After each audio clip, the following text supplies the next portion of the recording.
মৰমৰ মইনা মইনীহঁত, তোমালোক কেনে আছা?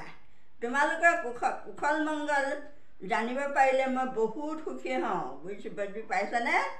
আজি মই তোমালোকলৈ নতুন এটা কাহিনী লৈ আহিছোঁ দেই। কাহিনীটো হ'ল 3জন ঠগবাজি মানুহৰ কাহিনী। গম পাইছানে? আনক ঠগা মানুহৰ কাহিনী। এখন গাঁৱত এজন মানুহ আছিলে। মানুহজনৰ ডেকা কালত বহুত আহাৰ ডবল আহাৰ খালে। একদম মানুহটো শকত হৈ গ'ল। আৰু যেতিয়া বয়স ফাটি দিলে, তাৰ পেটত বদ হজম হ'বলৈ ল'লে, পানী পায়খানা কৰিবলৈ ল'লে। এদিন এজন যোগী আহি ক'লে বোলে তেওঁ যদি ছাগলী গাখীৰ খায় তেতিয়া পেটটো ভাল হ'ব, এইভাবে বুলি ক'লে। সি আৰু ছাগলী গাখীৰ বিচাৰিলে। গাঁৱৰ সিমূৰতে এঘৰ মানুহত ছাগলী আছে, তেওঁলোকে গাখীৰো বিক্ৰী কৰে। সি সদায় এপোৱা গাখীৰ তাৰপৰা আনি খাবলৈ ল'লে। খাওঁতে পইচাটো যেতিয়া মাহৰ মূৰত পইচা দিছে, ছাগলীজনীতকৈ পইচাটো বেছি হ'ল। বেছি হোৱাৰ কাৰণে সি মনতে ভাবিলে, মইতো সদায় গাখীৰটো কিনি খোৱাতকৈ মানুহ ঘৰৰ পৰা ছাগলীজনী লৈ আহি কিনি আনি ঘৰত মই পোহাই ভাল হ'ব, গাখীৰো পাম আৰু ছাগলীজনীও ঘৰত থাকিব। সেইভাগে বুলি ভাবি সি মানুহজনক ক'লে, গৃহস্থজনক, বোলে হেৰি নহয় দাদাইদেউ, মই আৰু ছাগলীজনী কিনি ল'ব বিচাৰিছোঁ। সেই মানুহজনেও ভাবিলে তাৰ পোৱালি আৰু আছে। মানুহজনেও ভাবিলে যদি কিনিব বিচাৰিছে দিয়ে দিওঁ আৰু। ইমান দিন মই তেওঁৰ পৰা গাখীৰ বিকি পইচা ল'লোৱেই, এতিয়া ছাগলীজনী দি দিওঁ। সেই বুলি ছাগলীজনী বিকি দিলে। সি আৰু পইচা দি ছাগলীজনী লৈ আহিলে। গাঁৱৰ সিমূৰত মানুহ ঘৰ। ছাগলীজনী লৈ আহোঁতে ৰছী এডাল লগাই দিলে, ৰছীডালতে ধৰি ছাগলীজনী লৈ আহি আছে। আহোঁ ছাগলী ভাগৰ লাগিলে সি আৰু শুই দিলে। শুই দিয়াৰ কাৰণে মানুহজনে ভাবিলে তাই ভাগৰ লাগিছে, তাইক আৰু কান্ধতে তুলি লৈ যাওঁ। সেই বুলি ছাগলীজনী কান্ধত তুলি ল'লে। কান্ধত বুজি পাইছানে? এই ডিঙিৰ ওপৰত এনেকৈ তুলি ল'লে। তুলি লৈ আহি আছে আৰু। আহি থাকোঁতে 3জন ঠগবাজি মানুহে ভাবিলে ইয়াৰ পৰা ছাগলীজনী ঠগি ল'ব লাগিব। তিনিটাই বুদ্ধি পাঙিলে।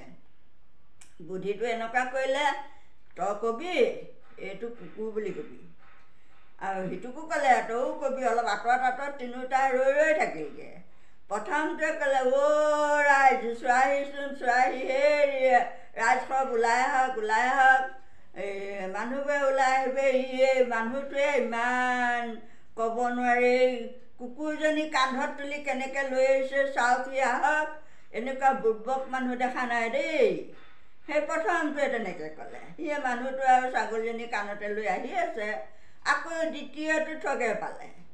দ্বিতীয়টো প্ৰবঞ্চক মানুহে পালে। সি ক'লে, হৰি হৰি মাধৱ, এই মানুহটোৰ গাত কি লাগিলে? এই কুকুৰজনী কান্ধত লৈ আনিব পাৰেনে? এই চি কুকুৰ, ইমান পবিত্ৰ কুকুৰ, ই কান্ধত লৈ আহিছে চোৱা, সেই বুলি ক'লে। সি তেতিয়াও কাণ খাৰ নকৰিলে। সি তাৰ মনত তেতিয়ালৈকে ছাগলী বুলিয়ে মনত লৈ আহিছে। 3 নম্বৰ ঠগটোৱে কিছু দূৰ যোৱাৰ পিছত 3 নম্বৰ ঠগবাজিজনে পালে, ৰাইজ সব ওলাই আহক, মানুহবোৰ ওলাই আহিছে চাওক, এই মানুহটোৱে কুকুৰজনী কেনেকৈ কান্ধত লৈ আহিছে দেখিছেনে? সি তেতিয়া সঁচাকৈ ভাবিলে, তিনি ঠাইতেই কুকুৰ বুলিয়ে ক'লে, এইটো ছাগলী নহয় নেকি বাৰু? এজনী ছাগলী নহয়। তেতিয়া কুকুৰজনী কুকুৰ বুলি ভাবি কান্ধৰ পাহি ছাগলীটো তলত নমাই এৰি থৈ সি গুচি গ'ল। সেই ঠগবাজিকেইজনে কি কৰিলে, মানুহজন যোৱাৰ পিছত ছাগলীজনী লৈ আহিলে। লৈ গৈ বজাৰত বিকি বহুত পইচা পালে। তিনিওটাই ভাগ বতৰা কৰি পইচাখিনি ভগাই ল'লে। কিন্তু মানুহটোৱে বিষাদ মনে ঘৰলৈ গুচি গৈ তাৰ ছাগলীও গ'ল, পইচাও গ'ল, গাখীৰো গ'ল। তেতিয়া সি মনটো দুখ কৰি কৈছে যে এনেকুৱা কাম আৰু সোনকালে নকৰোঁ। মানুহে কৈছে বোলে যিকোনো কাম লোকৰ কথা নিদিবা কাণ, তাৰ ল'বা 7 প্ৰমাণ। এতিয়া সি নিজৰে প্ৰমাণ নাইকিয়া হৈ গৈ পিছত ছাগলীজনীও হেৰুৱালে, পইচাও হেৰুৱালে। বুজিছানে মইনা মইনীহঁত? যেতিয়ালৈকে নিজৰ আত্মবিশ্বাস নাথাকে কোনো কামৰ সিদ্ধি হ'ব সিদ্ধি কৰিব নোৱাৰে। তোমালোকক মই এই কাহিনীটো এইকাৰণেই দিলোঁ, সেই মানুহজনৰ নিজৰ ওপৰত বিশ্বাস নাই যে সেইটো ছাগলী হয়। সি কুকুৰ বুলি কোৱাৰ লগে লগে কুকুৰ বুলি ভাবিলে। এতিয়া নিজক বুজি নাপালে যে মোৰ জ্ঞান আছে, এইটো ছাগলী, এইজনী ছাগলী। কিন্তু সি সেইজনী ছাগলী বুলি নধৰি লোকৰ কথা কাণ কৰি কুকুৰ বুলি ছাগলীজনী পেলাই দিবলগীয়া হ'ল। সেইকাৰণে মই তোমালোকলৈ এই কাহিনীটো দিলোঁ। তোমালোকে যি কাম কৰিবা সদায় নিজৰ বিবেচনা বুদ্ধি বিবেচনাই ভাবি চিন্তি কামবোৰ কৰিবা। লোকে ঠগিব বিচাৰিলেও সেই ঠগবাজিত পতিয়ন নাযাবা। সেইকাৰণে তাকে কৈছে, যি কাম কৰিবা ল'বা 7 প্ৰমাণ।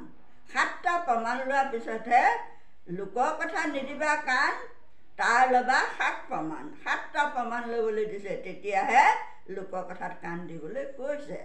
মইনামণিহঁত, কাহিনীটো শুনি কেনে পালা? আৰু কাহিনীটোৰ পৰা তোমালোকে নিশ্চয় জ্ঞান পাইছা যে লোকৰ কথাত কেতিয়াও কাণ দিব নালাগে। নিজে যিটো শুদ্ধ বুলি ভবা হয় সেইটোকে কাম কৰিব লাগে, আৰু তেতিয়া তোমালোকৰ জীৱনত উন্নতিৰ পথত আগবাঢ়িব পাৰিবা। আৰু তোমালোকে জানাই পূৰ্ণিমা দাস আচান নামৰ এটা ইউটিউব চেনেল আছে, তাত তোমালোকে ছাবস্ক্ৰাইব কৰিবা আৰু লাইক কৰিবলৈ নাপাহৰিবা। শেষত মই তোমালোক সকলোলৈকে পুনৰবাৰ হিয়া ভৰা উলগ জ্বলাই